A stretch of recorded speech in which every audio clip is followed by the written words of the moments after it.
It's May 2004 in Aurora, Colorado, and a 53-year-old man is starting a fresh chapter of his life. To help keep up with expenses, he rents out a basement apartment within his townhome.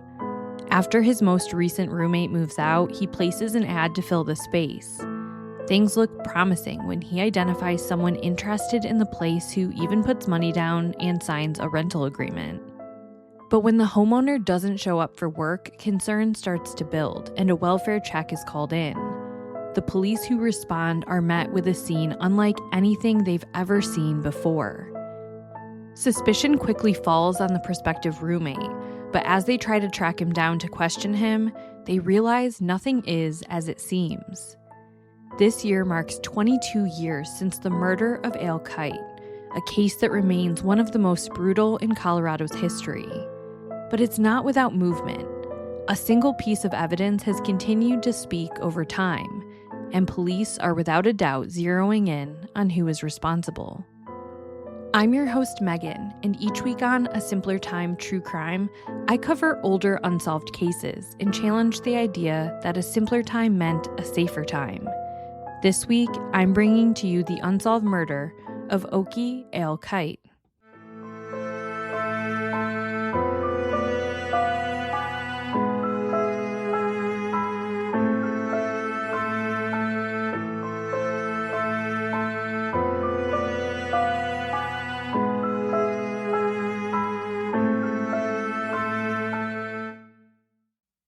At the top of this episode, I want to warn you that this crime has some graphic details, including torture that happened.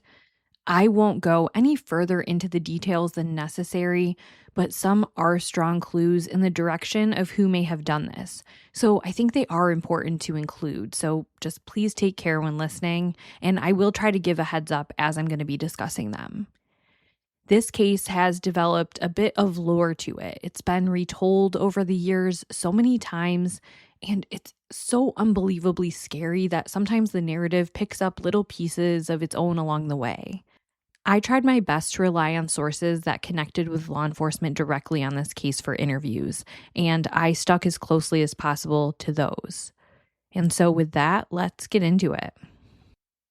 It's Monday, May 24th, 2004, and employees at the Carter Douglas engineering firm in Aurora, Colorado, start to notice the absence of their friend and one of their most reliable project managers, 53-year-old Oakey Albert Kite Jr.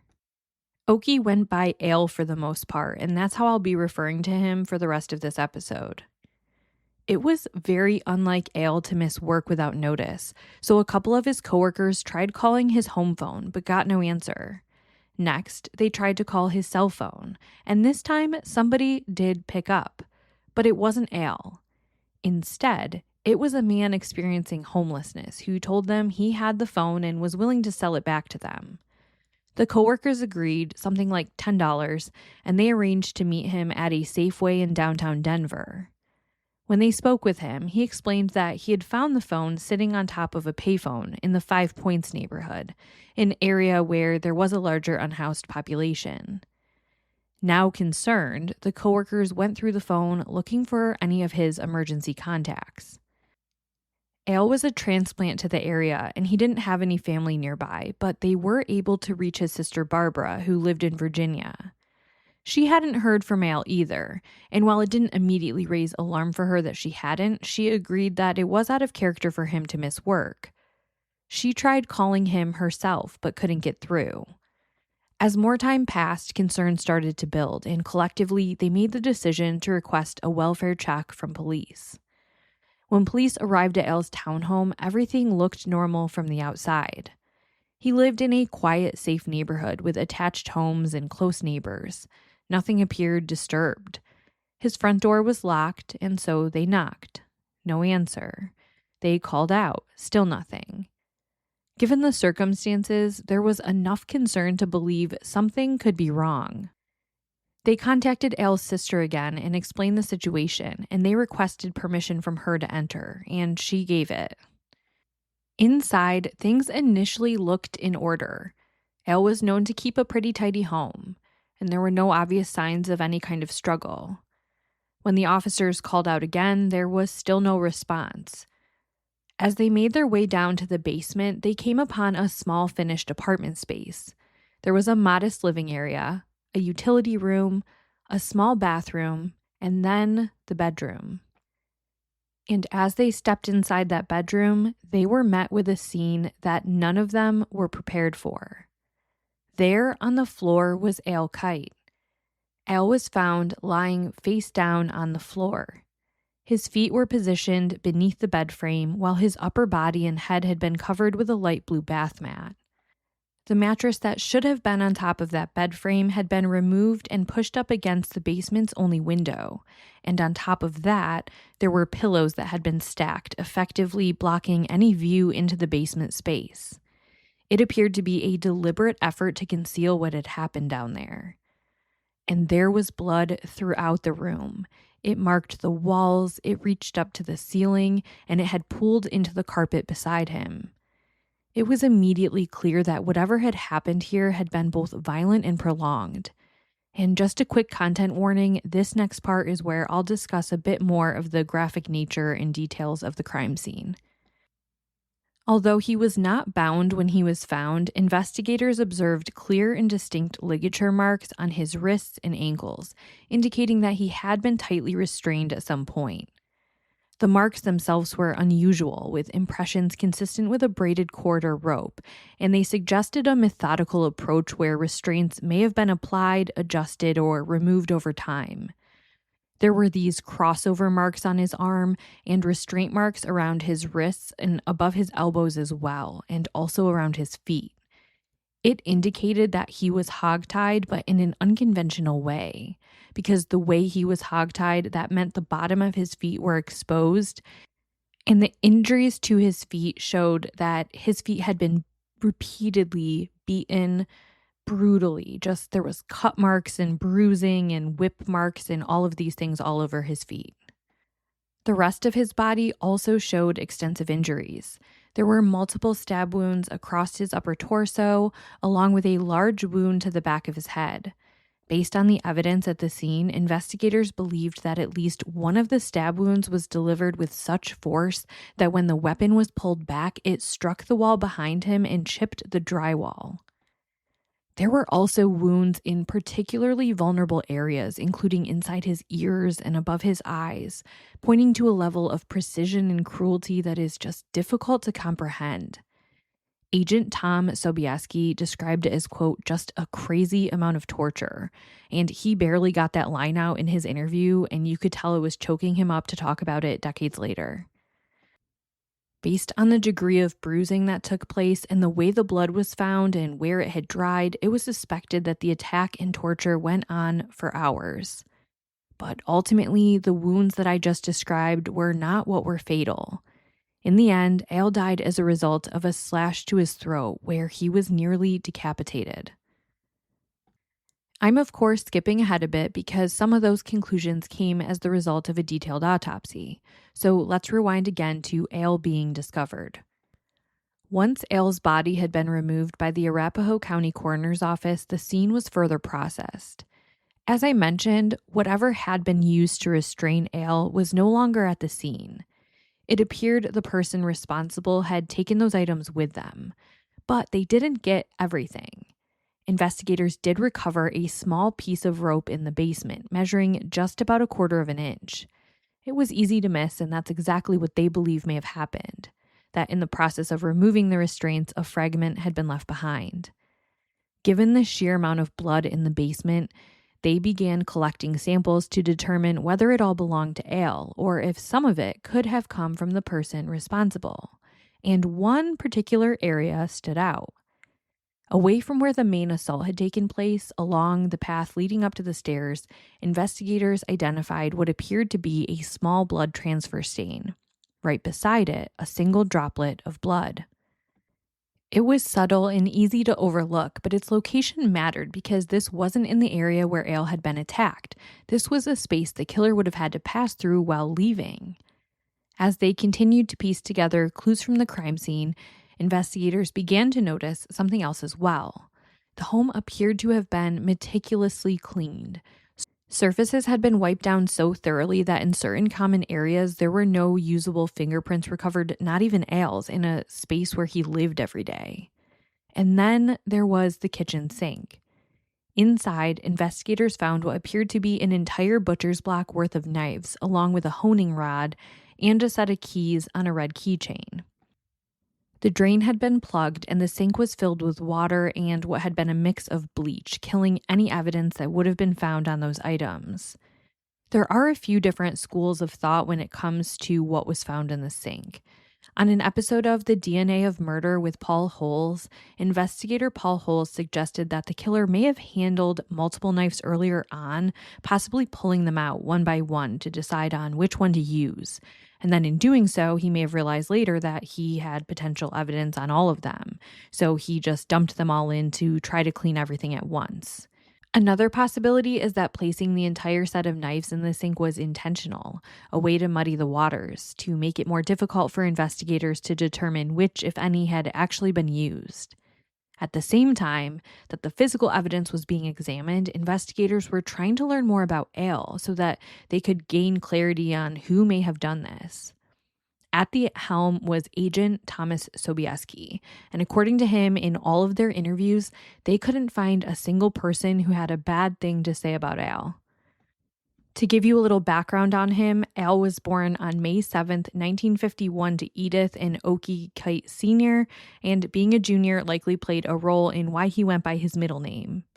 His mother passed away when he was still a teenager, and Al spent most of his early life in North Carolina. It was there in high school that he met a girl named Gail. After graduating, Al attended nearby Atlanta Christian College, where he majored in business administration. From there, he began what would become a decades-long career with an engineering firm called Stone and Webster. In 1976, he reconnected with Gail, and the two got married. Gail had a daughter from a previous relationship, and Al stepped into that role, raising her as his own.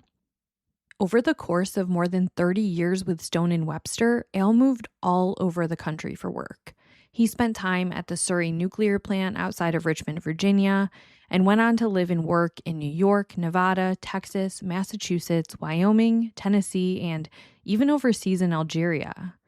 In 1988, he and Gail amicably divorced. A couple of years later, around 1990, Al relocated again for work, this time to California. There he worked behind the scenes on major projects, including the Lawrence Livermore National Laboratory, the San Francisco International Airport, and the Bay Area Rapid Transit. By the late 1990s, another opportunity brought him to Colorado, and given his love of the outdoors, it was an easy decision. He purchased a condo along South Helena Street in Aurora. The space was much more than he needed, so Al, who was known to be pretty handy, renovated the basement into a small apartment that he could rent out. That extra income likely became even more important when Stone and Webster downsized in 2002 and Al was laid off.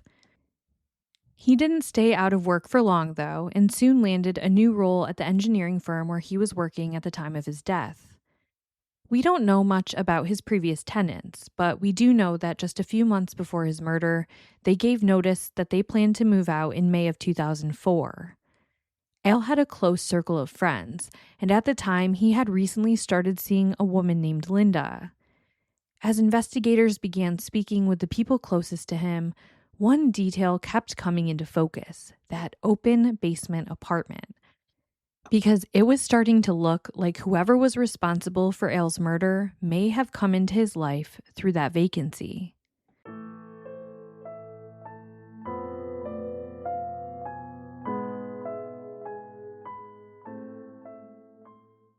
Detectives going through Al's apartment found a couple of promising pieces of paperwork.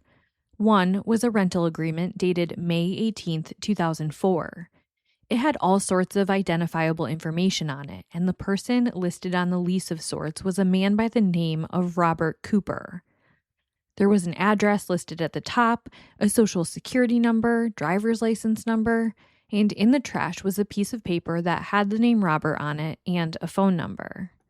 So Agent Sobieski and his team, first they just tried to make contact with this Robert Cooper through the phone number listed, but it wasn't picking up calls at all at this point. Like the phone, I don't even think it was ringing. So they were far from done with it yet, but it wasn't going to be that easy.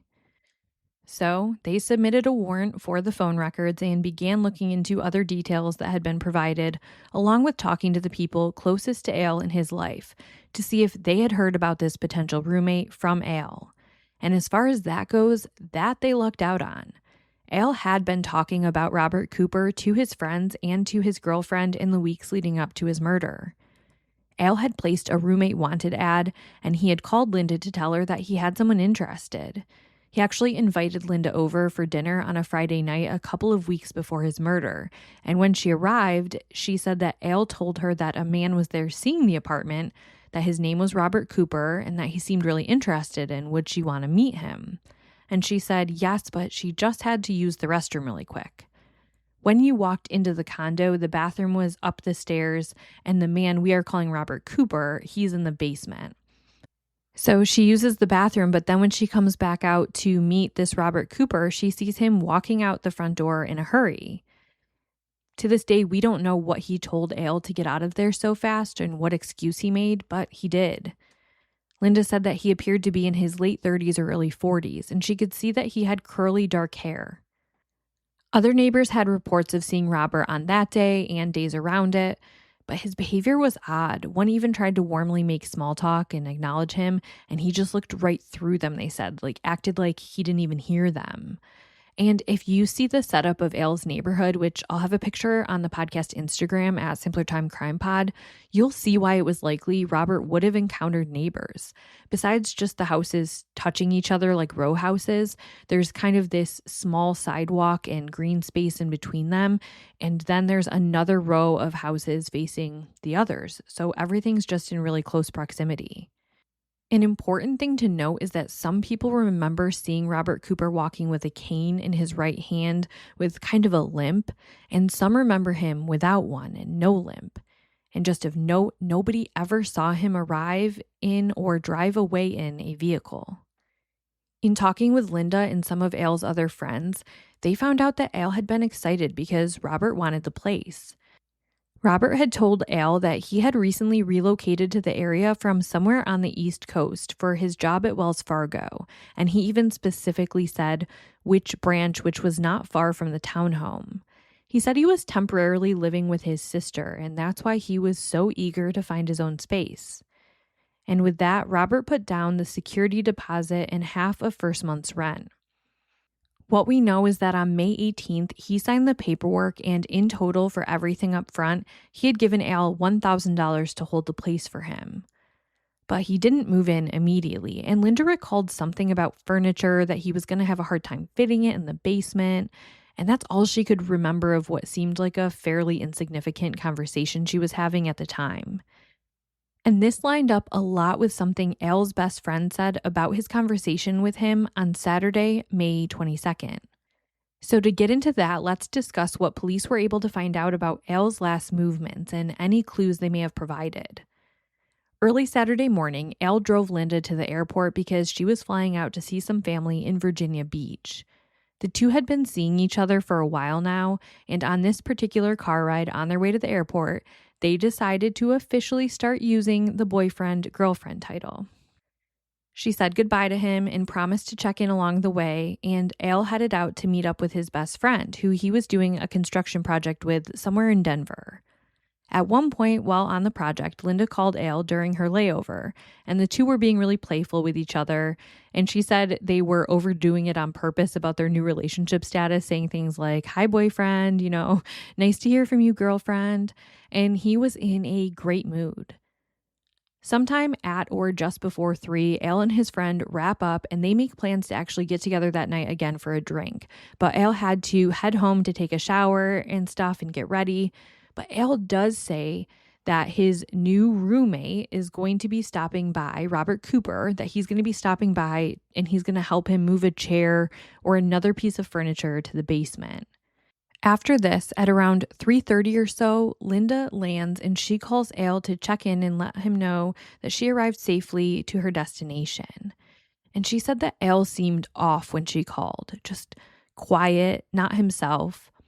When asked, has he ever been in that kind of mood with you before, she said no, and that they just very briefly talked, and she said she'd be talking to him along the way, and they got off the phone. In retrospect, Linda has shared that it's her belief that Robert Cooper was there and either Al was getting some sort of weird vibe from him or that an attack had already begun and that he was allowed to answer the phone but threatened to not tip her off about anything. I do want to mention here that Agent Sobieski, it's his belief that the attack was not underway yet. He said that when you look at the profile of this killer, this was so well thought out. There was no way he would risk letting him take a phone call, which I can see that, but I could also see a scenario where Al says, she's expecting me to answer. We agreed to this. And the killer allowed for him to answer the call to mitigate that risk, basically trading off one risk for another. If that's the case, he didn't seem bothered that Al had someone expecting him for plans that night, because according to that best friend, Al never showed up. I've only briefly touched on what led Agent Sobieski to believe that this was calculated and methodical, and that's because some of it came from the process of trying to locate Robert Cooper and learn more about him from the information he provided on the rental agreement and from his cell phone records. As you know on TV shows, there is always an instant access to phone records. But as we know in real life, that's not how it works. Agent Sobieski and his team spent the better part of a week trying to get their hands on and then navigate these records. They see substantial history of calls between Robert Cooper and Al Kite and many others. So they go to the most recent ones, the ones that occurred after Al's murder, and they finally reach a woman and they basically tell her, we're trying to figure out who this person is because this person who had this phone, the owner of this phone, is a suspect in a murder investigation. And she just said, whoa, yeah, no. The guy who was calling me from this phone, his name is so-and-so, and he lives in and out of various homeless shelters. So they track this guy down, and just like Al's phone, he had found it abandoned somewhere. So they asked for him to provide the phone, but he said, no can do. According to his account, once the phone no longer worked, he discarded it by throwing it into a river. Because of that, the phone itself was never recovered, and investigators were unable to examine it directly for fingerprints or other forensic evidence. And this is probably the part of investigative work that isn't talked about enough. You'll hear the hoops that a detective went through to get information, but it seems worth it when it pays off. But we're only hearing oftentimes about those victories and not the dozens of avenues they've gone down just to reach a defeating dead end. The phone records themselves, though, they would provide quite a picture, unlike the information provided on the rental agreement. At this point, you've probably all but figured out that Robert Cooper is not this man's real name. His driver's license number he provided was just a random mashup of numbers and letters. The address that was supposedly where he was living with his sister belonged to a Denver elementary school.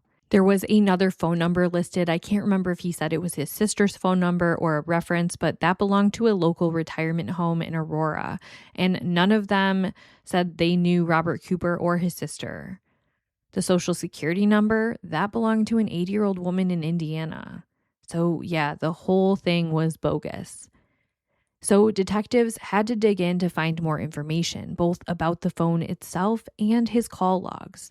So let's start with the physical phone. Again, you're likely not surprised by this information either, but the phone was a burner phone.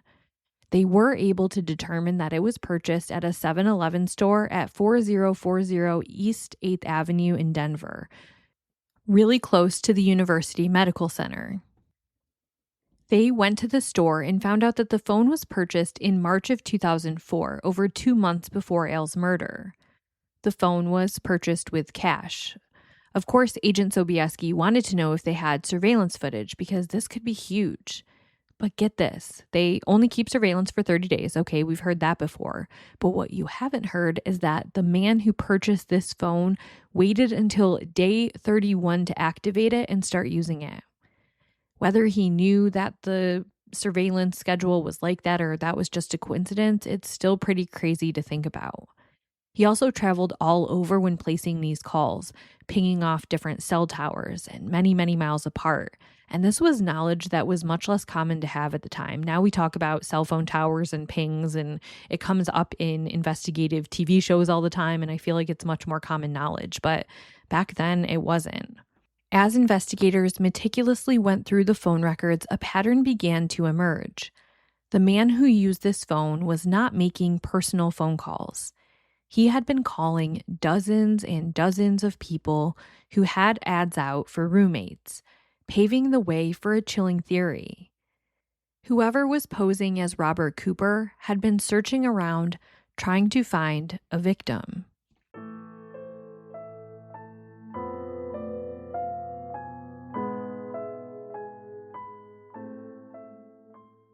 Detectives began reaching out to people who may have had contact with the man who all continue calling Robert Cooper, even though we know that name is fake. And through the process, they found a few interesting things. Overall, he met in person with just 3 others before meeting with Al, and for whatever reason, he didn't pick them. And Agent Sobieski said there were people on that list who were older, who were more vulnerable, people who had a more isolated setup. But still, he chose Al. Many people close to Al and investigators and criminal profilers, they believe that part of it may be how kind and helpful Al was. He saw the best in people. He was always willing to lend a hand, and he took people at face value. And that this person may have chosen him and taken advantage of that. He had called nearly 100 people, and apparently he sounded different to some people. Some people say he spoke with an accent, and some did not pick up on any accent. But one person would end up being a very key witness to this investigation. That was a woman who was renting out a place, and she worked at the University of Denver. She says that she showed a place to Robert Cooper, and upon him entering the unit, she described the hair on the back of her neck standing up. She couldn't put her finger on it, but she just said he gave her the creeps, and she got the sense that she was in danger, and she just couldn't wait to get him out of there.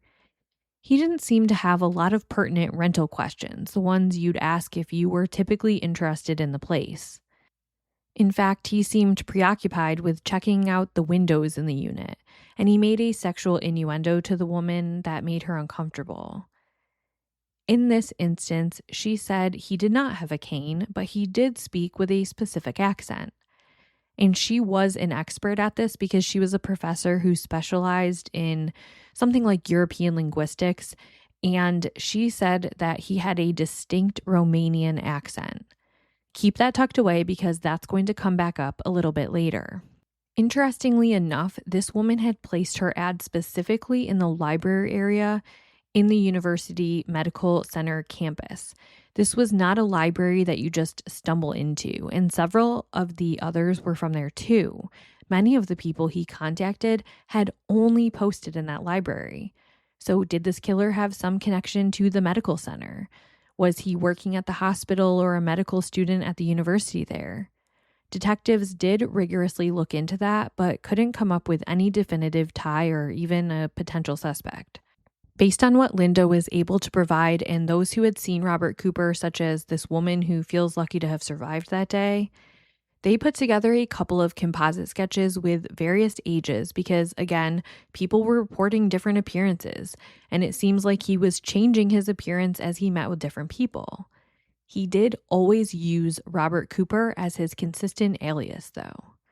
So guys, I know this is a lot of information, so at this point, here's a summary of what is coming together. Robert Cooper is an alias. He responded to Al's ad and had put down $1,000 to live there. Several ties go back to the University Medical Center nearby, including ads he was responding to, as well as the proximity of where the burner phone was purchased. Al's last known time alive was 3:30 p.m. on Saturday, and it's believed he was murdered that day sometime in the evening after a prolonged and torturous attack. He was found Monday evening. The killer seemed to be planning this event for a long time and had been seeking out who would be a victim. It seems this was a stranger to Al. There are a few things that are very important that I haven't touched on from the scene itself, and that's what was missing. We know the rope used in the bindings was removed, but also they could not find a container that the bleach would have been in. Al had a very specific way of storing his clothes, and everything was hung up meticulously. As such, investigators realized that one outfit of Al's seemed to be missing, meaning that the killer may have changed out of his own clothes and into Al's, walking away in the outfit of the man he just murdered. Other clues led detectives to believe that he spent a fair amount of time in Al's house before leaving, cleaning and maybe even eating his food. However, many online articles will talk about him sleeping there, and Agent Sobieski told the Duck podcast in an interview that they have no indication that the killer slept at Al's house, and that it's just one of those things that's gotten tied up in the online rumors for this case. Also missing from Al's house was his wallet and his vehicle. Those keys that were found in the sink, Linda confirmed that Al had given him that keychain with the house key on it, and he had given it to Robert Cooper at the time that he paid the deposit. Pretty early into the investigation, though, neighbors led detectives to Al's missing truck. It was parked just a couple of blocks away, and they said it had been there for a couple of nights, and they hadn't thought much of it until they saw all the police buzz. Right on the front seat of the truck was a receipt from an ATM. It was time-stamped for Saturday evening, the 22nd at 9:59 p.m., and sure enough, it was at that nearby Wells Fargo, the exact one that Robert claimed he had gotten the job at. Investigators asked the bank to pull up the ATM footage, and to their surprise, these cameras were working, and they were able to see the suspect on camera. I'll have the photos on my Instagram page. The suspect is driving Al's pickup truck, and he's wearing a balaclava type mask on his face, so you can only see his eyes and the bridge of his nose. And the amount he withdrew from Al's account? $1,000 and not a cent more. Yes, the exact amount he had put down for the apartment. Based on combining the different source material, it sounds like Al lived comfortably and transferred much of his paychecks into different accounts, but his direct deposit of his paycheck would enter into his checking account. Al had an upcoming paycheck, and Wells Fargo had a policy where you could borrow against an upcoming direct deposit up to the full amount before it got there. So there is still some suspicion about if the killer actually did have some sort of affiliation with Wells Fargo after all and knew about that policy. But basically, this killer could have access to much more money but chose to just take what he had already given Al, kind of like reimbursing himself. For what it's worth, and this is just me inserting my personal opinion, I don't think he had any in-depth knowledge of Al's banking habits or the Wells Fargo policy per se. I think he just simply withdrew what he felt was, as I said, essentially reimbursing himself, which to me again speaks to his methodology and whatever code he has for himself. And leaving that receipt neatly on the front seat feels like a taunt to investigators. Al's wallet was never recovered, and it's believed that it was disposed of by the killer after he completed the transaction. Agent Sobieski and his team of detectives, they continued to get creative with their investigation. And when I tell you they tried just about any means available to try to crack this case, it's crazy, all they went through. But it went cold for years. That blood droplet did yield a full DNA profile that was uploaded into CODIS, but of course there have been no hits. Rather than tell the next parts sequentially, I think what makes more sense is to just break it into different categories. Just know that along the way, Detective Sobieski kept working diligently on this case, eventually filling up 17 three-ring binders. And this is just some of the directions the case was investigated in and what came up along the way, not in any particular order. First, let's discuss the cases that seem like they had potential connection. Many of these are talked about all over the internet in relation to this case, and Agent Sobieski spoke to the Duck podcast on almost all of them. So, number one, not so much a connecting case, but a possible serial killer that could be responsible. Many people pointed out that the man's eyes and facial profile in the ATM picture, that it resembled calculated serial killer Israel Keyes. Keyes is infamous, and his true victim count is unknown.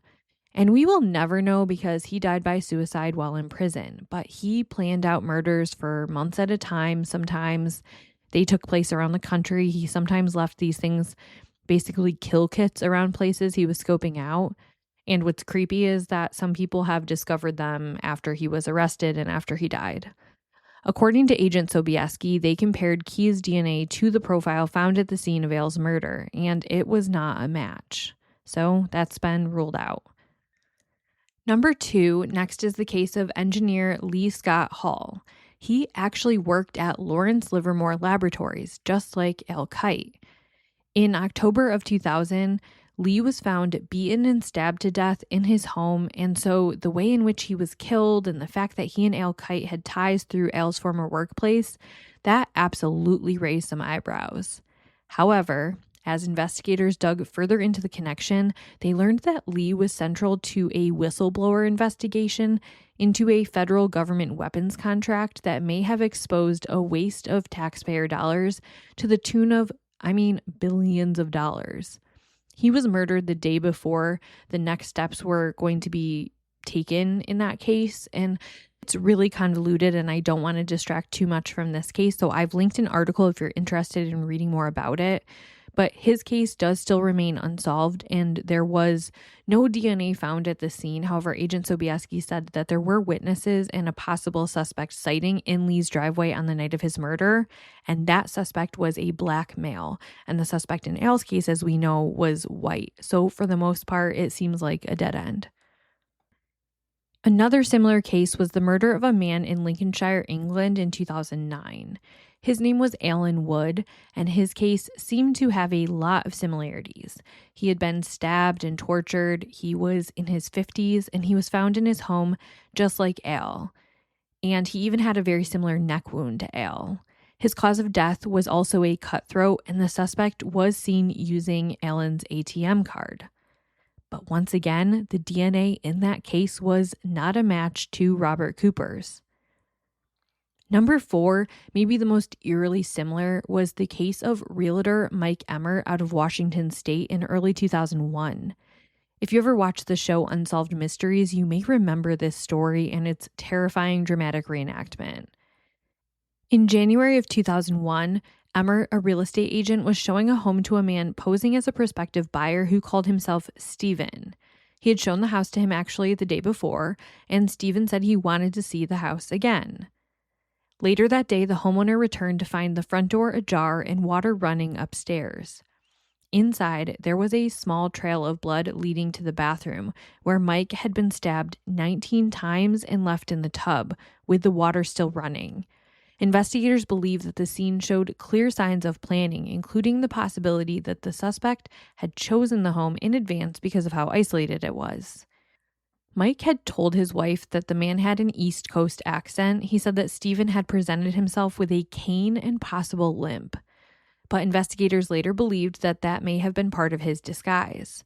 Some even theorized that the cane itself could have concealed a weapon used in the attack, and that he had maybe used that for part of the violence, which, by the way, is what Agent Sobieski thinks may have happened in Al Kite's murder. Not that there was concealment, but he believes that the attack took place as Al was walking into the basement, and that the killer may have struck him from behind in the head, possibly with his cane, and that's how the initial attack unfolded. So because of the level of control, the use of deception to gain access, and the calculated nature of the crime, Mike Emmert's case initially did raise questions about whether it could be connected to Al Kite's murder. But when DNA evidence was compared, again, it did not match, ultimately ruling out a direct link between the two.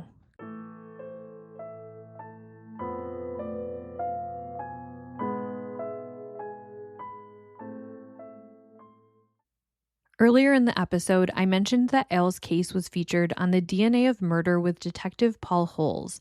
And Paul Holes, if you're not familiar, he worked on the Golden State Killer case.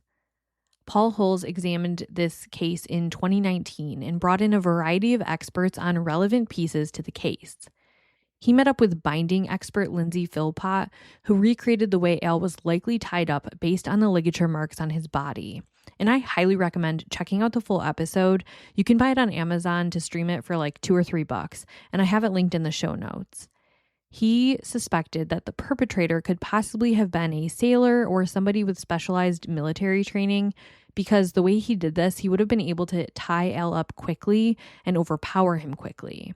The restraints could tighten for additional control, and it's thought that maybe even something was used to tighten it even more. So picture how they found that honing rod in the sink. It's thought that maybe it was used as a garrote. Also, this style of restraint left Al's feet exposed for that foot beating. Paul also met with civilian intelligence analyst Julie Quinn, who looked deeper at the case, and she noted that the bindings and control methods didn't align with what is typically seen in domestic cases or other criminal cases in the U.S. Instead, some aspects bore resemblance to techniques used in interrogation or torture settings. One method that came up was falaka. Falaka is not a form of restraint itself, but rather a method of torture in which a person is restrained, typically with their feet secured, and the soles of their feet are repeatedly struck. It's a practice that has been documented historically in parts of the Middle East and elsewhere, often used in interrogation settings because it causes intense pain while leaving less immediately visible long-term damage. That distinction is important because in Al's case, it wasn't just that restraints were used, it was how they may have been used in conjunction with targeted violence. That observation led to a broader line of inquiry into which the person responsible could have had exposure to organized groups that used similar methods. One group that was discussed was the Turkish Hezbollah, which, despite its name, is not connected to the Hezbollah you may already be familiar with. The two are entirely separate organizations, different origins, ideologies, geographic bases. Turkish Hezbollah was a Sunni extremist group that operated primarily in southeastern Turkey during the 1990s. And Julie talked about how the recruitment pipeline was used with people coming from Romania and then coming to Istanbul for jobs to become university students. This group was known for kidnappings, torture, and highly controlled methods of restraint during interrogations. Around the year 2000, the group was becoming quite powerful, so Turkish authorities carried out major operations against the group, resulting in large numbers of arrests and the discovery of so-called quote-unquote safe houses, where victims had been held. While many members were captured, others were not accounted for, raising the possibility that some individuals may have fled the country. Now, to be clear, investigators have never confirmed that the person responsible for Al Kite's murder was connected to Turkish Hezbollah or any similar organization.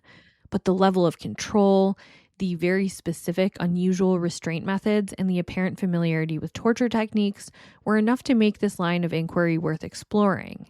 But again, it's just a theory. Julie noted that Al's murder and this faction of the Turkish Hezbollah getting disbanded all happened at a time where there was a mass change in the world, and it's hard to say how much visibility and tracking the U.S. government may have had with someone who had ties to one of these groups entering the U.S. Remember, one of the potential renters remembered Robert Cooper having a distinct Romanian accent. And what's more is that as DNA advanced, the team out of Colorado sent what they had to Parabon Nanolabs to better understand the background of their suspect. Parabon Nanolabs uses something called DNA phenotyping. Specifically, it's their snapshot system. And in simple terms, it's when scientists take DNA from a crime scene and they use it to predict what an unknown person likely looks like and where their ancestry came from. I'll share the results on the Instagram page, but the results indicated that the suspect was likely from the Balkan region, a region in southeastern Europe that includes places like Serbia, Croatia, Bulgaria, Romania, and parts of Turkey. Continuing with DNA advancements, genetic genealogy is underway on this case. Instead of looking for a direct hit, this method compares DNA to distant relatives in public databases and builds outward from there. In Al's case, that work was able to identify a relative believed to be around a fourth cousin to the unknown suspect. And to put that into perspective, a fourth cousin is someone who shares a set of great-great-great-grandparents. So while the connection is distant, it's still enough to begin building a family tree. Agent Sobieski retired in 2021 and handed the case off to the hands of Detective Jason McDonald, who is just as determined to solve this case. Detective McDonald told the Duck podcast that he has met resistance in the case when he has approached potential relatives. Understandably, because when you say you're trying to collect their DNA because one of their relatives might be a killer, there may be some hesitancy. He said he anticipates having to hit the ground himself to try to collect DNA samples from some of these people to help better build out the family tree and close in on the suspect. That interview is coming up on 3 years old, and so I have to think they're only getting closer.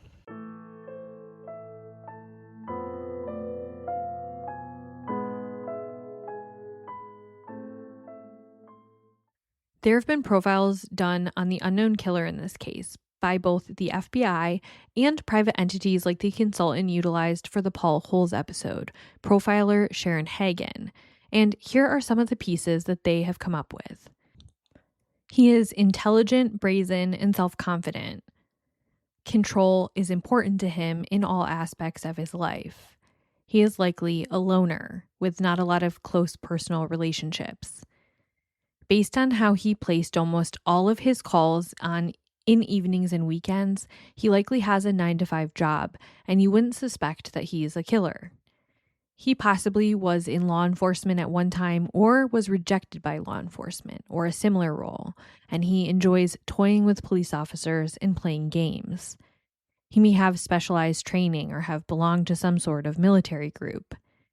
Everything about how he does things and how he goes about things is ritualistic.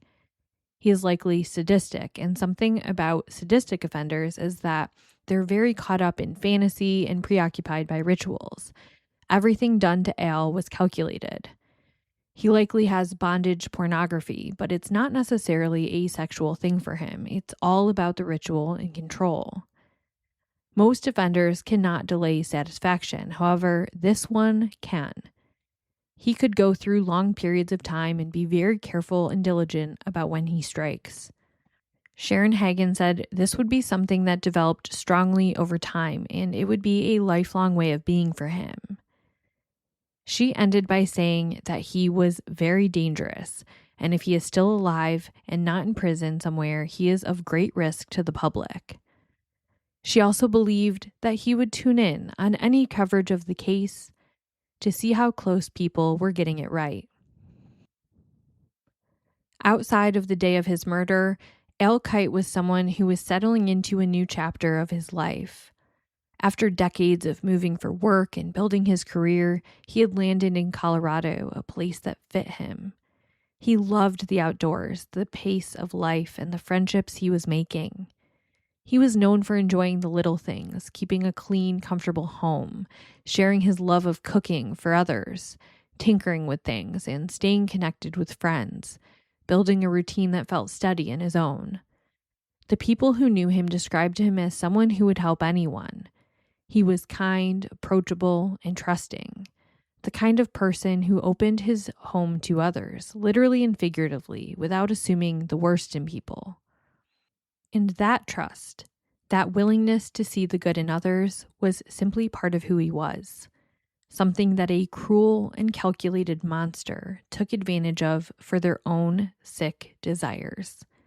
But DNA advancements just keep coming, sharpening day by day. And for Al Kite's killer, time is running out. If you have any information on the unsolved 2004 murder of Oakey Al Kite, please contact Detective McDonald at the Aurora Police Department at 303-739-6013. You can also contact Metro Denver Crime Stoppers at 720-913-7867. This has been another episode of A Simpler Time True Crime. If you appreciate the work of the podcast, please spread the word about it to your friends. Please leave a 5-star review and share on social media. If you wish to support the show financially, you can join my Spreaker Supporters Club by clicking the link at the bottom of the show notes. Case suggestions can be made to simplertimecrimepod@gmail.com, or you can DM me on Instagram at simplertimecrimepod. As always, thank you so much for listening, and join me next Monday for episode number 100.